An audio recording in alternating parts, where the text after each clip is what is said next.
We are having a massive economic sudden stop. 안녕하세요. 라온 편집실의 편집장 미아입니다.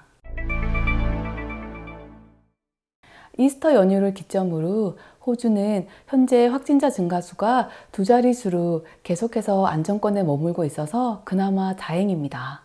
하지만 여전히 모리슨 총리는 계속해서 현재와 같은 규제와 정책을 유지해야만 한다고, 확진자 수가 줄었다고 해서 절대 긴장을 늦춰서는 안 된다고 거듭 강조하고 있습니다.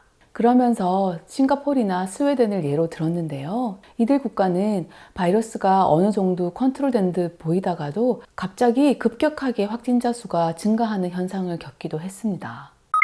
현재 호주는 코로나 사태로 인해 실업률이 사상 최저를 기록하고 있는데요. 올해 6월까지 실업자 수가 1.4밀리언에 달할 것이라고 추정하고 있고요.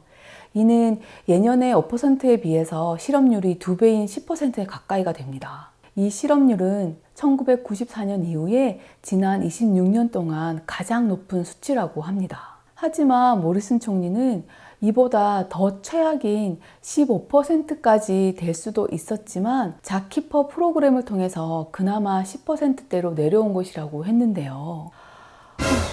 현재까지 총 80만 개의 비즈니스가 잡키퍼를 등록했고 총 6밀리언의 고용인들이 보조금을 지원받게 될 거라고 예상하고 있는데, 이 수는 호주 고용인의 절반가량이라고 합니다. 하지만 아직 잡키퍼 보조금이 시작되지 않은 상황에선 여전히 많은 사람들이 혜택을 받게 될지 확실하지 않은 상황이고, 또한 많은 비즈니스들이 잡키퍼 보조금의 사각지대에 놓이게 될지는 아직 미지수인데요. 이런 상황에서 한 통계업체가 호주인들이 현재 가지고 있는 저축 금액에 대한 자료를 공개해서 여러분들과 함께 공유해 보려고 합니다. 이 통계에 따르면 호주의 가구당 적어도 한 사람이 유급 일자리를 갖고 있는 가구 중에 하위 10%는 은행에 90불 미만을 가지고 있고요. According to the Grattan Institute, about 10% of working households, those in which at least one person has a paid job, have less than $90 in the bank. 이 말은 거의 저축이 없다고 봐야겠죠. 전체 근로가구의 50%에 해당되는 가구는 7,000불 미만의 저축을 가지고 있다고 하네요.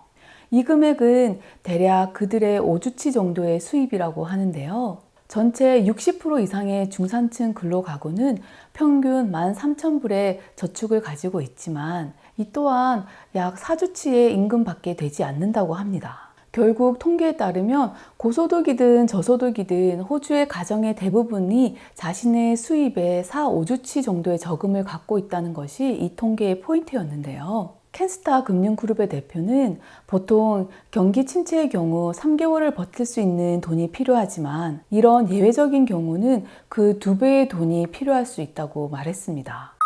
지금의 최악의 실업률이 사회적으로 큰 문제가 될 수 있는 것은 코로나 사태의 경우는 실업을 대비할 시간이 전혀 없었죠. 사실 하루아침에 일자리를 잃은 사람들이 한순간에 쏟아졌으니까요. 이것은 결국 천재지변과 같은 재앙이나 다를 바 없습니다. 더 심각한 것은 이런 상황이 얼마나 지속될지 모른다는 것인데요. 금융 전문가들은 우리가 생각하는 것보다 더 많은 현금을 보유해야지만 지금 이 사태를 버틸 수 있을 거라고 충고했습니다. 실업률이 급격히 떨어지면 시안도 불안해지는 건 당연하죠. 이건 사회적인 연결고리이기 때문에 어쩔 수 없는 현상입니다. 그래서 더 걱정이 되는 건데요. 정부가 호주 실업률의 대안으로 내놓은 잡키퍼 정책이 어느 정도 윤곽이 잡히면서 늘 그렇듯이 이것을 악용하는 고용주들이 있다고 합니다. 예를 들면 고용주가 잡키퍼를 신청할 고용인을 선택하는 과정에서 불합리한 조건을 제시하고 그것을 수락해야지만 등록을 해준다거나, 혹은 적극적으로 직원을 위해서 잡키퍼 등록을 진행하지 않기도 하고요. 정부도 최선을 다하곤 있겠지만 정부가 믿고 있는 잡키퍼 정책의 사각지대가 점점 넓어지면 이것이 과연 실업률의 꼬리를 잡을 수 있을까요? 어쨌든 하루라도 빨리 도움이 필요한 사람들에게 적지적소의 보조금이 우선 전달돼서 이 사태를 다 함께 이겨낼 수 있도록 오늘도 진심으로 바랍니다. 그럼 오늘도 영상이 도움이 되셨다면 좋아요와 구독 꼭 부탁드리고요. 다음 영상에서 뵐게요. 이렇게 가족들과 함께 아무런 고민 없이 공원에서 뛰어놀던 그런 평범한 일상으로 하루빨리 돌아갔습니다.